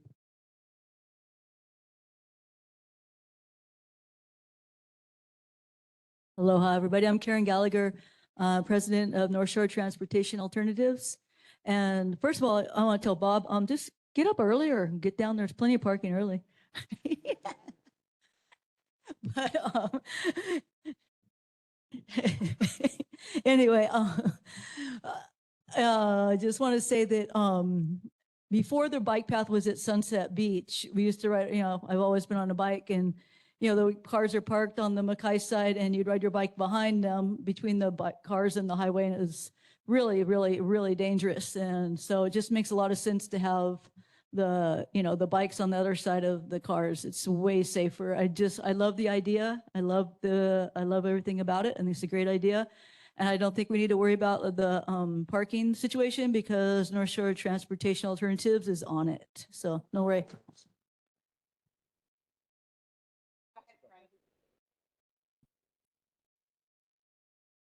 Thank you. So I've been involved for not 30 years, but maybe 3 years with this project, meeting with Kaleo Hano.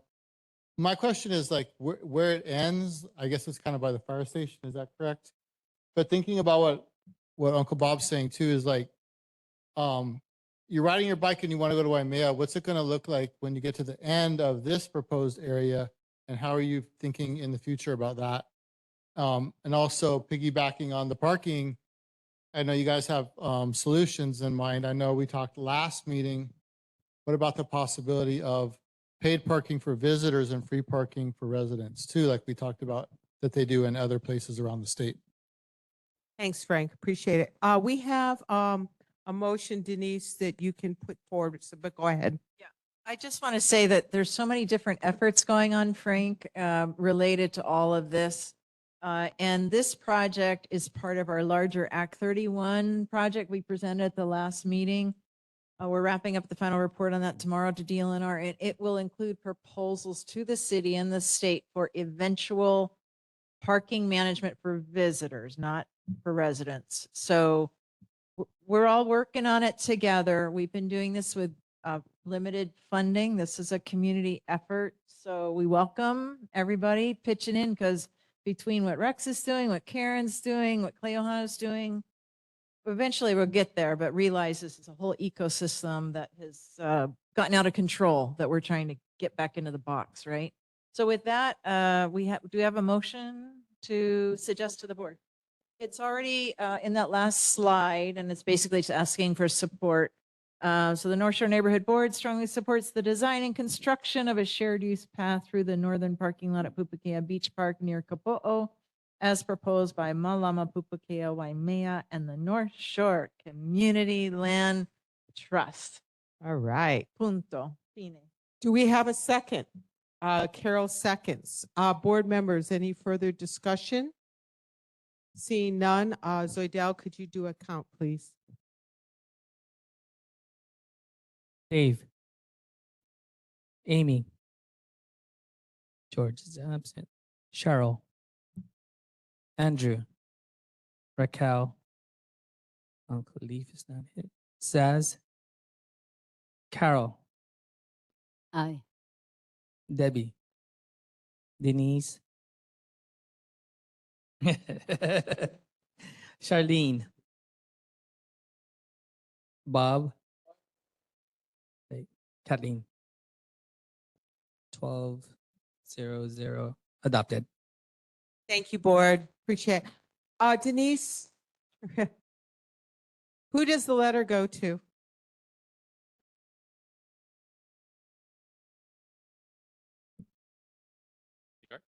Okay, Leohana, could you email me and then I'll take care of it? I'd like to get this done for you as soon as possible. Thank you.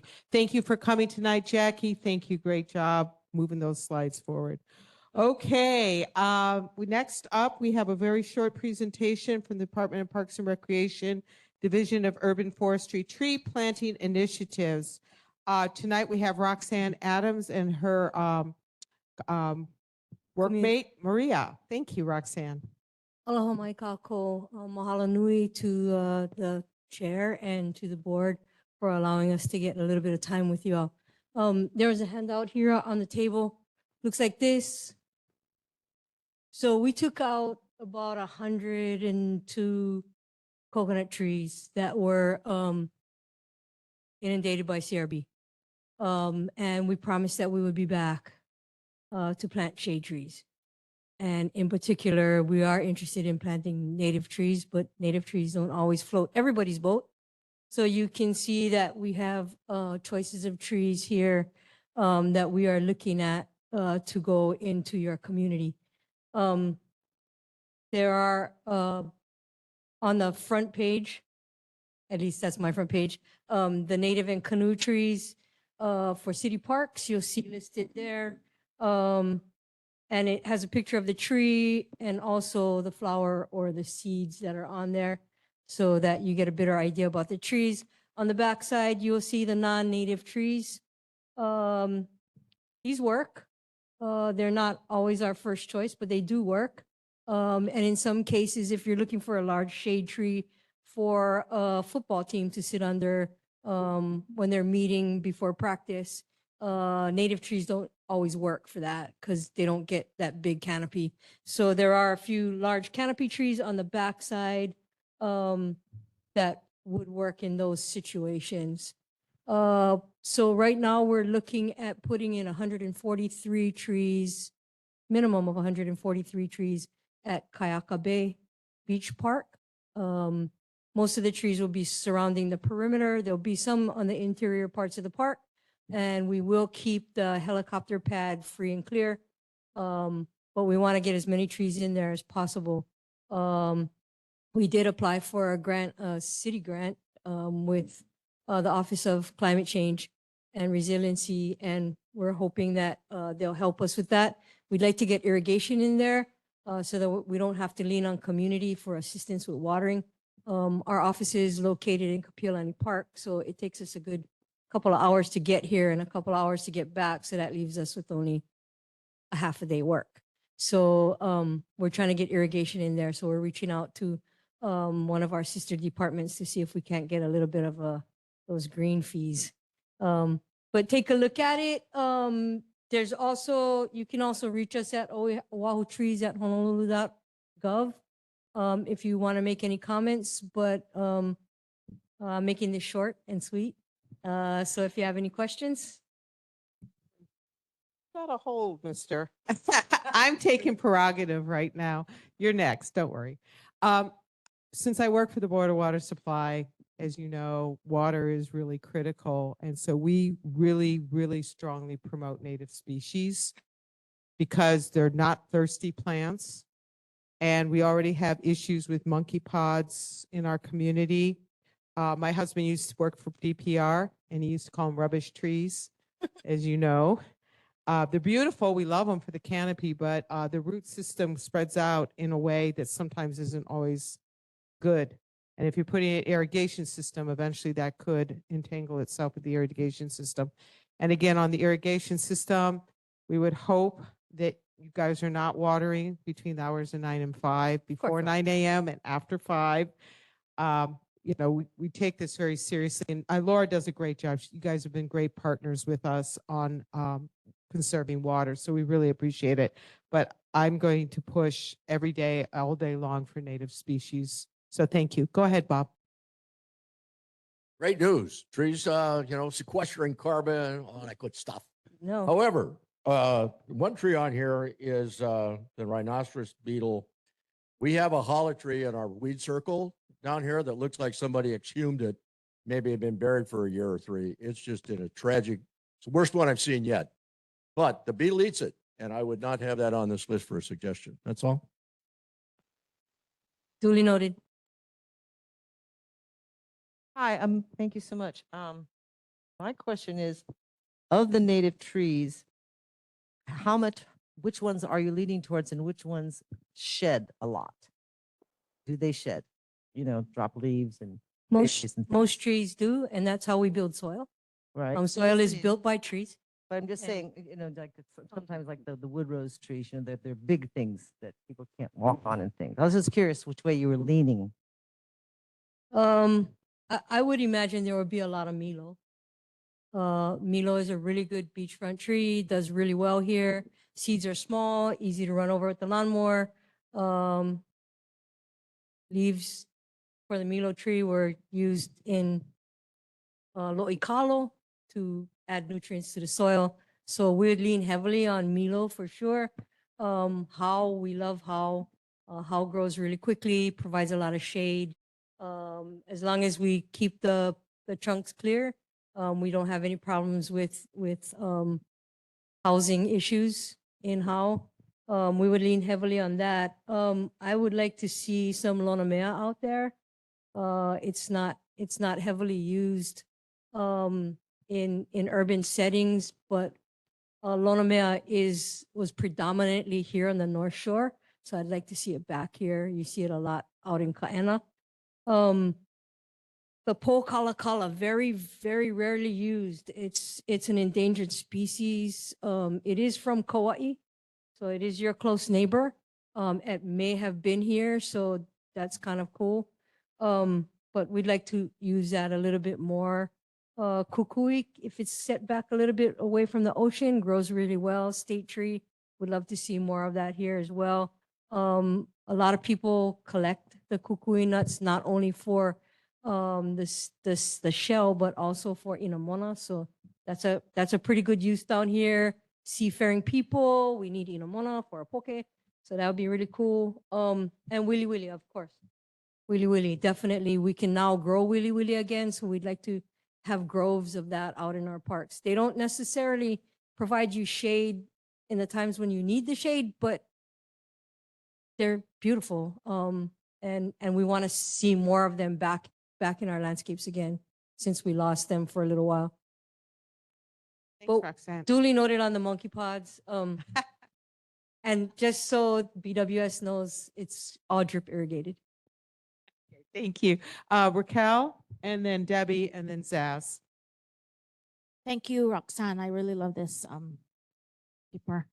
I agree with you. I like the Pokalakala and the Lonomea, but we know that Hull had a really strong growth in Haleiwa Beach Park for years, and it's not there anymore. So having it replaced, we know it would go well, and would probably be strong. Milo as well. But the Hala, yeah, we took out 2 trees from our family property, and it was inundated with CRB. So I'm thinking that needs to just go. I like the tree, but no. Okay, got it. Thank you. Hi, it says if you want to get involved, what does getting involved involve? We will be doing community tree planting. Whenever we plant trees in communities, we invite the community to join us. And we will have some kind of community event, community engagement day to come out to Kayaka and join us. Usually what we do is we pre-dig the holes, so it makes it a little bit easier. That's the part I meant. Yeah, we pre-dig the holes and then you just come out and pop them out. Well, not just come out and pop them out. It's still difficult. Most of the time we plant 25-gallon trees, so they're kind of large. Oh, that would be great. Yeah, keep us informed. Zaz, and then Maka. Hi there. I love this project. I would love to see more native trees. Maybe even more food trees if possible, like ulu or probably mountain apple, or if we could plant. But even it'd be nice to even just plant coconut trees that don't grow tall, like maybe the Samoan ones, because it is sad to see all the palm trees disappear. And there are ways that we can help prevent CRB from getting them, whether it's the netting or natural solutions, if you want to do like Dr. Bronner's or like Dawn soap or whatnot. But I feel like there's preventative solutions, and I'd love to see more coconut trees and palms on our beaches, and hala trees too, just because they are native trees and they're beautiful, and they are the tree of life. And so It's just as an aside, we're not planting coconut trees right now. We'll be back and we'll plant a ton of coconut trees. We'll be back when CRB exits and we will plant a lot of coconut trees. But right now we don't have the resources to manage CRB. But if you would like to plant some coconut trees with us and you manage the CRB, we got you. oh yeah, I'm down, and I'm sure there's a bunch of community members too that would be game for that for sure. Just So- reach out, oahutrees@honolulu.gov, and we'll come work with you. We'll provide the netting. We'll provide trees. We'll come out, engage with you, teach you how to do, net the trees and what you got to do. And yeah, we just don't have the resources.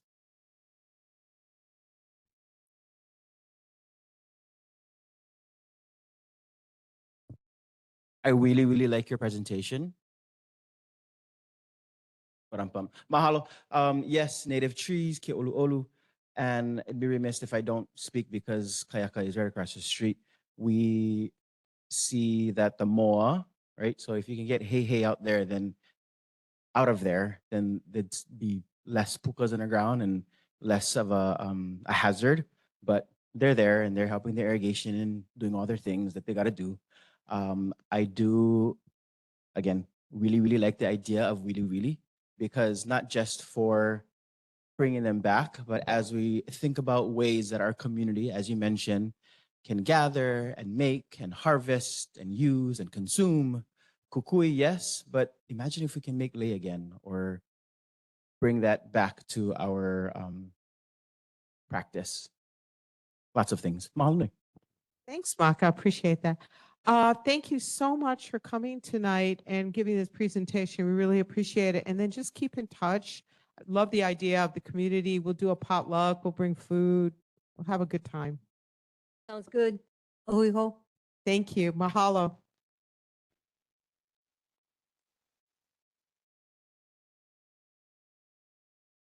Okay, we have next up a skateboard park in Waialua District Park. That's me and my dear friend Eric, my neighbor. Just come up for a second, Eric.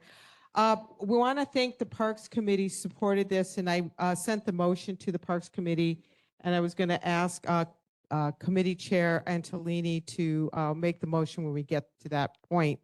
But all we're asking really tonight is just allowing us to continue with the process. We want the board's blessing to explore, look at a possible design. We're not talking bonsai skateboard park at all.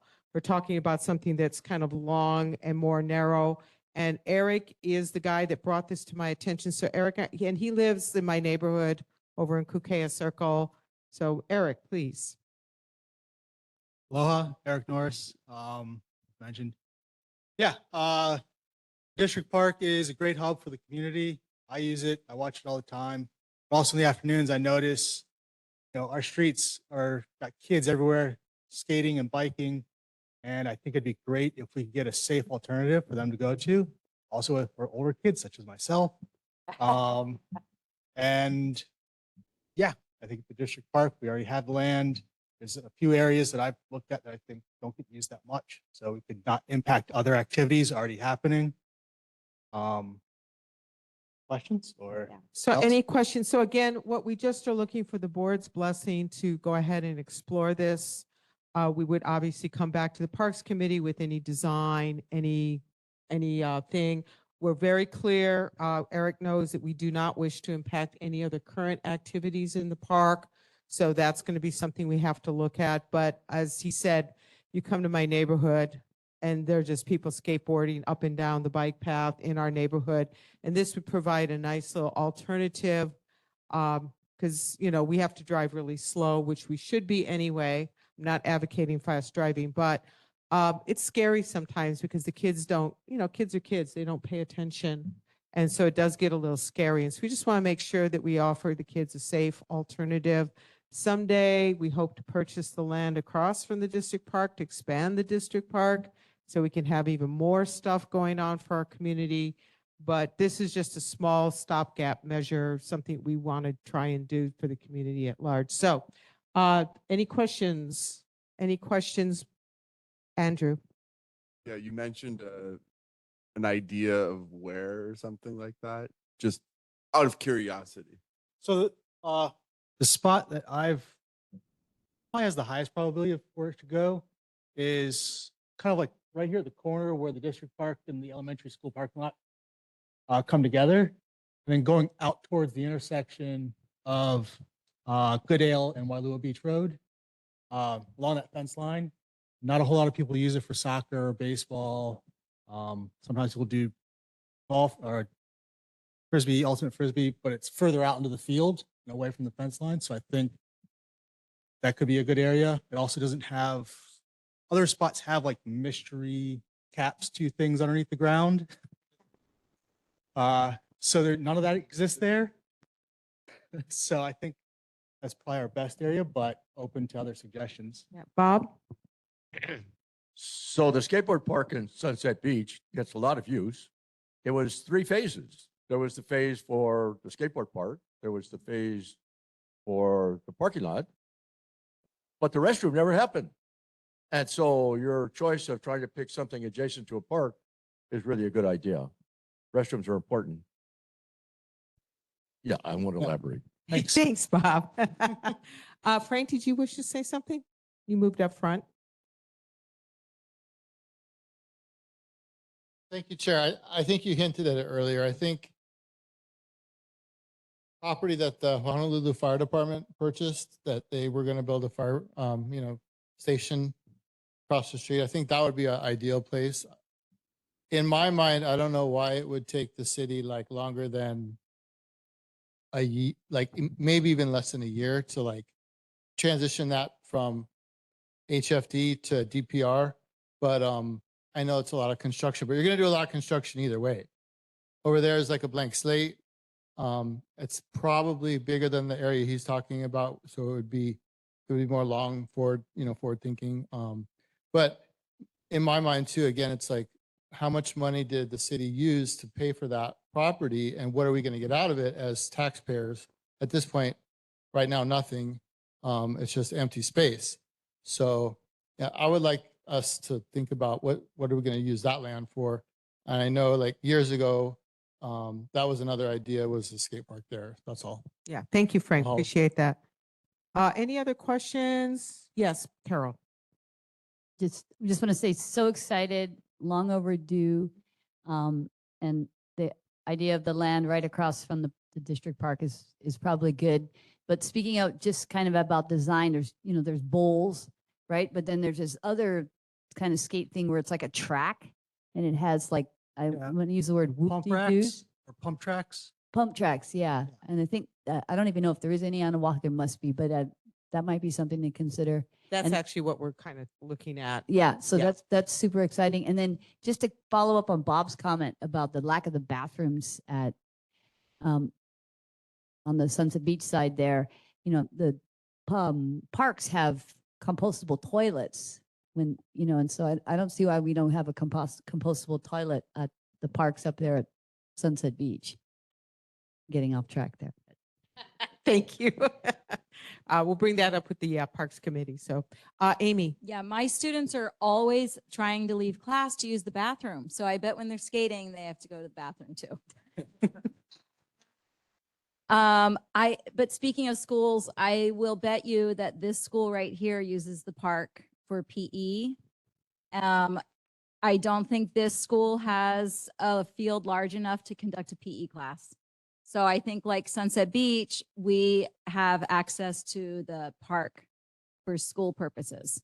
No, they do use the park for PE Yeah. and stuff. Yeah. Yeah.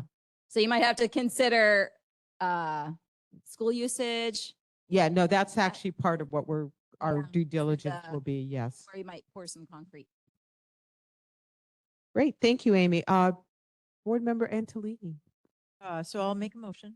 So this was presented to the Parks Committee, I don't know, 3, 4, 5 months ago.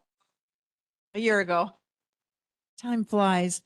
So I don't know exact wording of the motion you want, but my understanding is basically you want support to continue. Okay. Into glasses.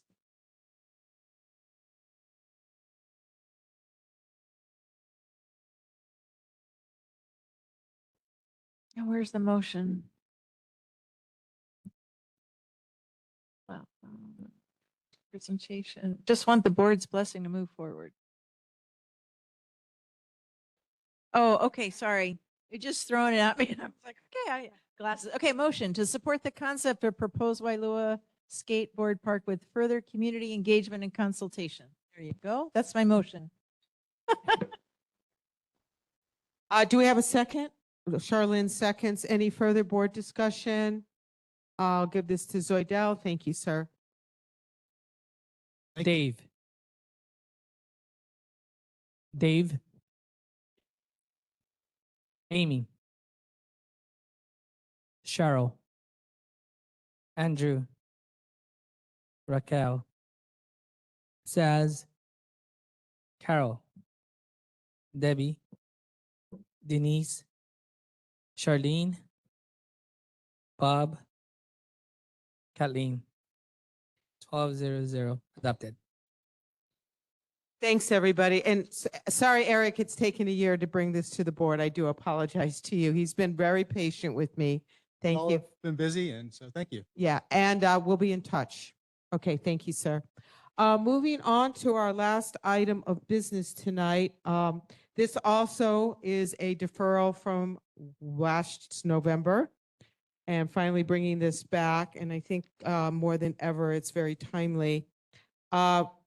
Last year, we looked at doing a moratorium on new development, new commercial park and beach activities until the updated North Shore Sustainable Communities Plan is adopted by the City Council of the City and County of Honolulu and signed by the mayor and the City and County of Honolulu. We all know now our plan is finally moving again, which I think is great. So now we know this is tied to that. This, again, is a recommendation to the powers that be, and given all the things that we've been dealing with lately, such as gondolas and fake farms and things like that, I wanted to resurrect this and bring it back to the board. And I'll be honest, hopefully for your approval and support. We do think, I'm guessing that the Sustainable Community Plan, again, as Larry and Denise mentioned earlier tonight, Comments are due next Monday, the 1st, so please be sure to weigh in. And then they are planning on coming to our board, I'm guessing February. And for that meeting, we will basically clear the decks. And that'll be the only thing on the agenda because that's such an important issue. For those of you who have not experienced or been involved with updates of this plan really governs how we see ourselves and what we consider important in this community. And a bunch of us worked very hard on this, and we're hopeful that it reflects community sentiment, and I think it does now more than ever. But in the interim, what we're hoping is if we can pass this moratorium, this resolution tonight, it just lets everybody in the city and county and at the state level know how serious we're taking all of this that's happening to us. And that kind of lays out that bright line in the sand, so to speak. And I think every opportunity we get to tell people how we want our community, we live here. Many of us are born and raised here. A lot of us have been here for a very long time and we care about this place. And I think if we don't keep pushing, like Larry said, thank you, Larry, wonderful words tonight. Thank you for sharing. If we don't stand up and if we don't push back and if we don't say no, we're going to get stuck with things we don't want. And we get a lot of people coming from the outside in that say, oh, we have this great idea. We know it's good for you guys. And no, they don't, because they don't understand how special this place is, how special Hawaii is, period. And of course, for us, the North Shore. So I have copies. I gave board members copies. I think I have some extra copies for the community as well. So if you could take those down and pass them out. Here you go, ladies. And then just put the rest, just pass it out to the community too, please.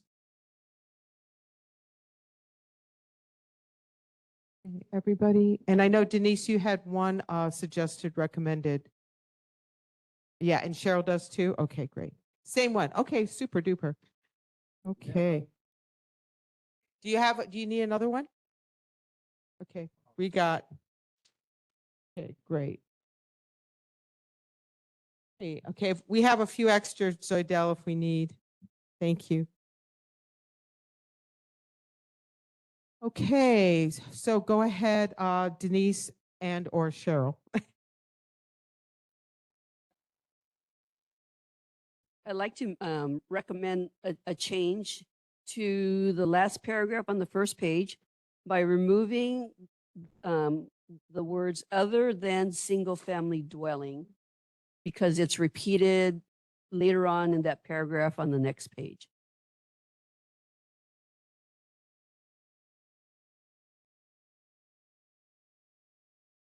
Could you read, could you read that, Cheryl, without those words in it? So this is the first be it resolved, correct? Be it resolved that the North Shore Neighborhood Board number 27 respectfully requests that the city impose a moratorium on all residential, commercial, and agricultural development that involves zone changes, sustainable community plan, or land use district boundary amendments and special management area major and minor permits and permits for commercial beach activity in the area under the updated North Shore Sustainable Communities Plan until the updated plan becomes part of the land use ordinance.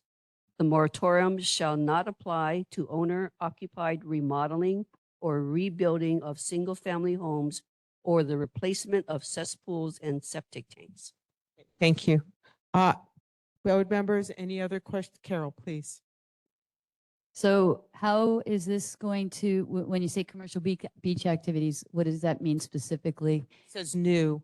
Oh, it doesn't, does it say new? Where does In it- the headline, it says Oh, new. And can you put that in the body of it too then? Just So to in clear that same be it resolved, you're asking to just put new in front of the words commercial at beach to agree with the headline. Okay. Any comments to that change? Bob? Regarding the timeframe, it says when this would stay in place until the LUO picks it up, the Sustainable Communities Plan. So the question is, when would that be? You had mentioned it would be on our agenda to talk about, the draft has been looked at and we're going to look at it again. So with regard to the time frame or the term, what is that? I can't promise anything, but I do believe they're going to probably come most likely in February.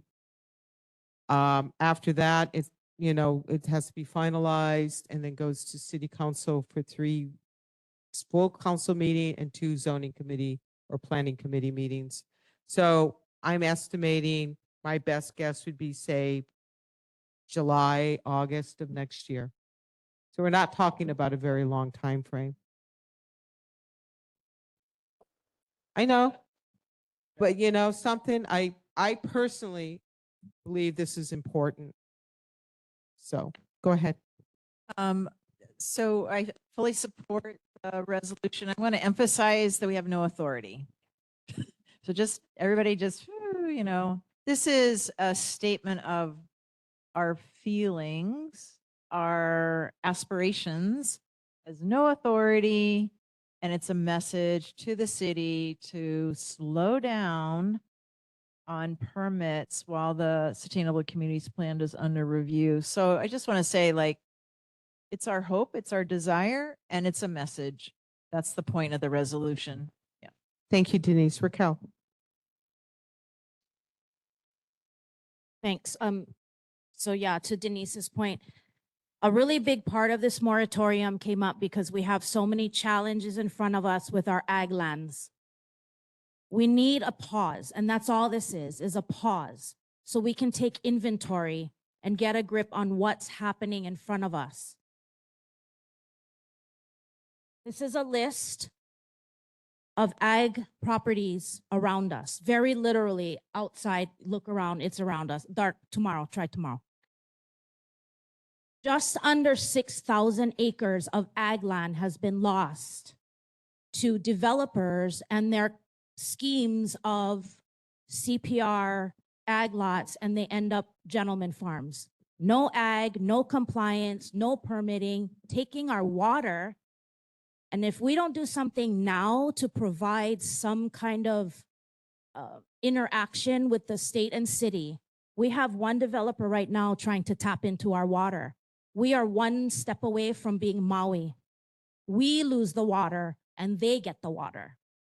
We have to be able to take stock with what's happening and allow us to work with DPP to provide the enforcement. Otherwise, we're just going in circles. You enforce one and then you got 5 more in front of you. These CPR lots, what they're not doing is they buy the ag land, they chop them up. They don't tell us anything about it. I'm very, very grateful. Rep. Peruso and Yvonne have helped us hugely with presenting some information to the real estate branch of the DCCA, which does the registration for CPRs. Those things happen without our knowing. By the time we find out, there's just mansions on the mountain that are vacation rentals. So they've now are working with us to provide a step that says, oh, we got a registration, North Shore Neighborhood Board, this is what we got. Do you have any input? And force those guys to say, oh, they have to come to us before they submit their applications to them. Oh, here's your application, great, where's your letter from the community?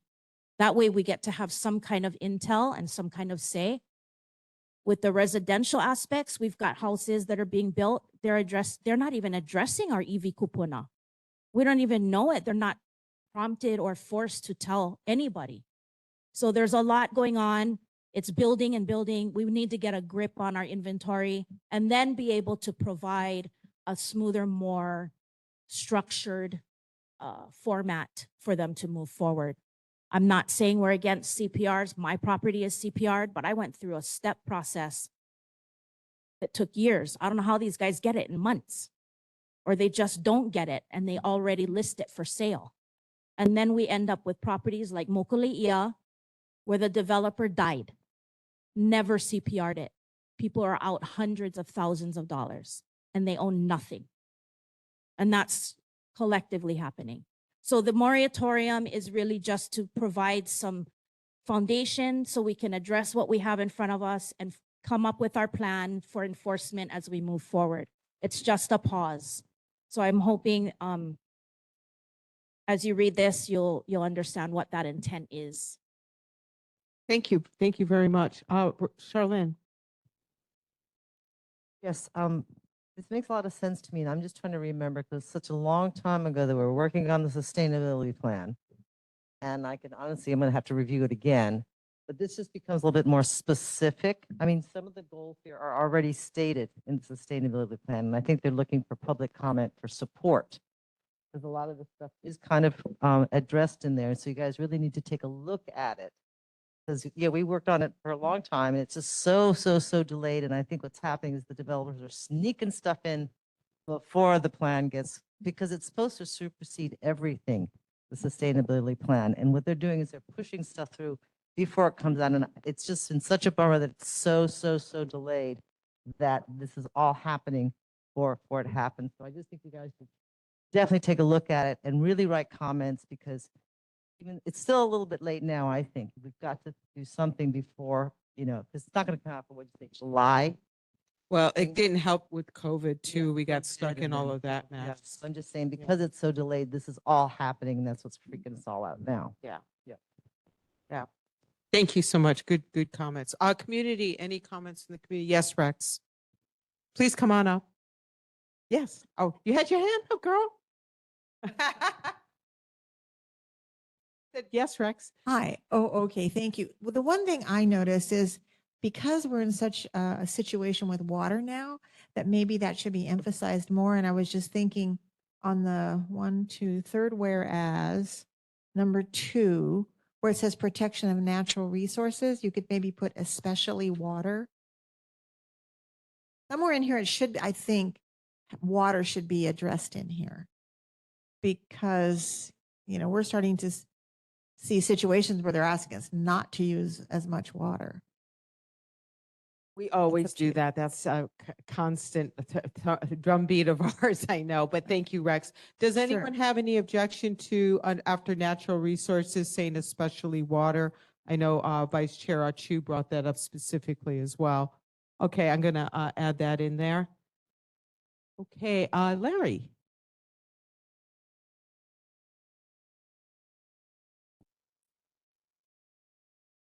Yeah, hello again, Larry McElhenney. I'd like to speak in strong support of this moratorium. And you may remember 2 or 3 meetings ago, I circulated proposed a definition of the word sustainability. And I think that's what we're talking about here in large part. I can't remember the exact wording of the recommendation I made, but essentially the definition that I would hope shows up in the Sustainable Communities Plan. That's one of the recommendations I made, was to include a definition of sustainability. And as best I can remember, sustainability is meeting current needs without compromising the ability of future generations to meet their needs. Sustainability entails balance and equilibrium. Never-ending growth is not sustainable, especially on an island. With that said, I can only say how strongly I support this moratorium for all the reasons. Oh, there it is right there. Did I get it right?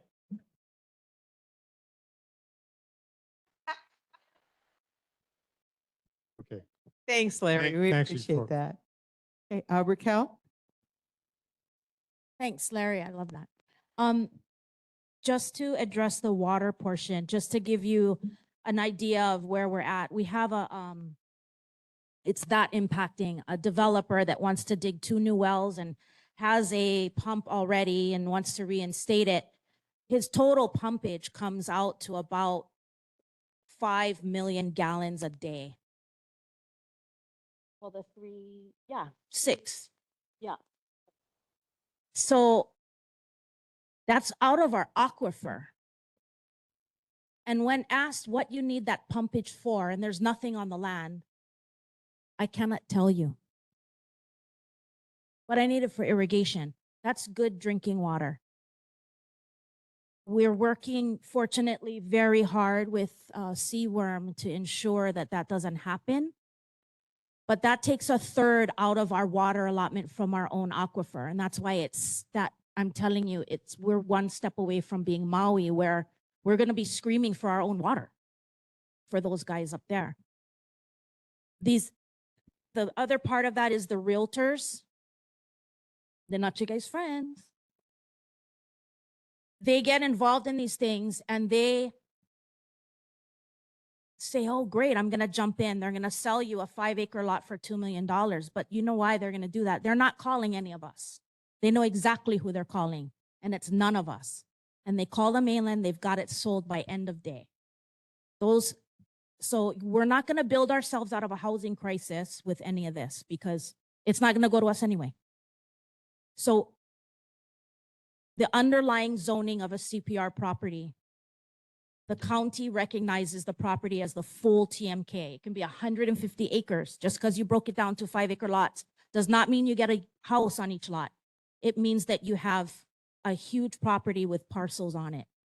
Nobody's explaining to them the zoning, especially the realtors, because they get to sell it and walk away. We're left to deal with all the mess and the impacts to our resources. We don't have hospitals. We have one ambulance. We've got a couple of cops and they keep adding. We're told to conserve water, but we're putting water into places that shouldn't be there. So this is a large part of why this came up. Water is going to be a really big deal in the coming years because we're going to literally be fighting for it. So if we have to do this now. I just wanted to make it clear about how intense the water situation is getting, and that's just the start. So being able to do this and really work hard with the enforcement part. So I do want to make it clear that I don't want people to start freaking out. We're not running out of water, but to Vice Chair's point, our aquifer, our section of the aquifer on this island is separated through and I know this back in everyone remember the quarry that they wanted to build? Okay. Jay King was always saying, you're not taking our water. Remember that Cheryl's dad, he was always very strong about that. So our section of the aquifer is separated. We've got bluestone, granite rock. Our yield on the North Shore is not high. It's pretty small, and that's set by the Commission on Water Resource Management. So Raquel's not wrong, and I'm speaking strictly just for the North Shore. I'm not talking about the rest of the island. But she's not wrong when she says that we're going to be fighting each other when you got some idiot up the hole or up the hill here who wants to pump 10 million gallons a day and can't tell us what it's for. Well, I can tell you exactly what it's for, and I told this to his face. He wants to plant houses because the guy he's in bed with is a hotel developer. He's not, they know nothing about agriculture. These are not people. So when somebody comes and tells you, I love agriculture, and their business is adventure like Gondola Boy or, the other folks that are up the hill here, they know nothing about agriculture. They don't know anything. They've never put their hands in the dirt. I know nothing about agriculture. I'm the first to admit it. So if I ever come to you with a plan, look at me twice. Because I know now if she comes to you with a plan, you can trust her because she does ranching. So she knows what she's talking about. But our North Shore resources are precious and we have to protect the water. And the water, we need water, and our egg people need water. We have a good ditch system that hopefully is going to get repaired when the state finally takes it over eventually.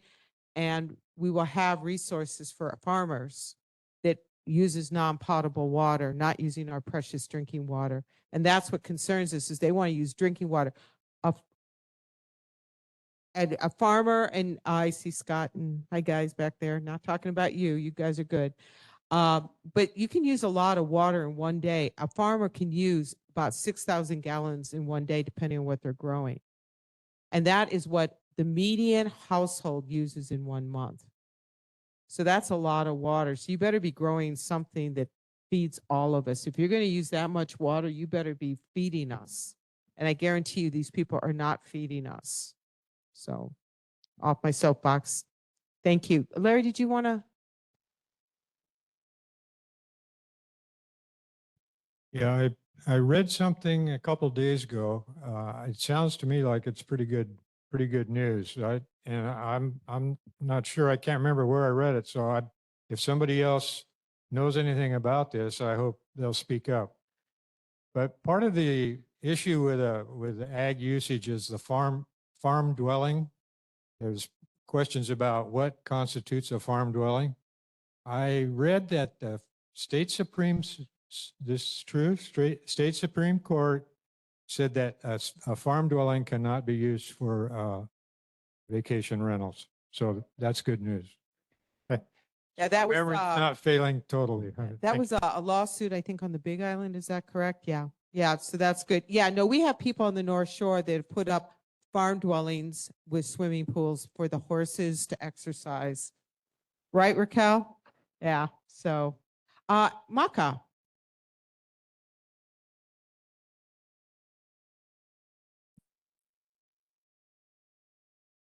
Aloha, Chair, Vice Chair, Board members. Mahalo for this resurrection of a resolution that hopefully is a loud bark, very loud bark. Someone asked me in our conversation about the gondola and their limited understanding of what we're fighting against. But what if it's not a gondola? What if the opportunity is mountain biking in the valleys and the gulches? Don't be taking the idea and making a proposal. And I said, it's not that. The Aina needs a pause. Our community needs a pause of the infiltration and the onslaught that we continue to receive. And so, mahalo to this. Mahalo for being steadfast and knowing that we may get the comments and concerns of, oh, but where's your aloha? Where's your welcoming spirit? I came here to Hawaii because I wanted to find my piece of home, my piece of paradise, my place of peace. And mahalo nui to your board, to the board and our community, because this is our home and we get to find our peace. As we say aloha, aloha has many meanings and many faces. Kapu aloha. Thank you, Maka. Appreciate that. Any other questions or comments on this? Yes, Carol. No, I was just going to call the question. Yep. We're getting there. Don't worry. This is important discussion. Okay, everybody. If there's nothing else from the community and stuff, we will go ahead and take a vote. So we do have a few changes. In the third paragraph, we added especially water after item number 2, protection of natural resources. In the first, be it resolved, we deleted other than single family dwellings, and then we added the word new before commercial beach activity. So Zoidel, please, first we need a motion though to accept, yes. Who wants to make the motion to accept? Carol, do we have a second? Raquel seconds, thank you. Dave, Amy, Cheryl, Andrew, Raquel, Zaz, Carol, Debbie, Denise, Charlene, Bob, Kathleen. 1200 adopted. Thank you, everybody. Yay. I will get that out to everybody and their brother and sister. So approval of the October 28, 2025 regular minutes. They've been distributed. Did we have any revisions? Do we have a motion to accept the minutes? Amy makes a motion, Bob seconds. Any further discussion? All those in favor say aye. Any opposed? Any abstention? And really quickly, because we actually have a little bit time tonight, any committee reports from anybody that would like to do a committee report? I do want to say our first health and disaster prep committee will be December 3rd, next Wednesday, online. If you'd like to attend, just let me know. And that's pretty much all I have. Board, you've gotten all the correspondence. Our next meeting will be January 27th, 2026. Any final announcements from board members? Okay, I call this meeting adjourned.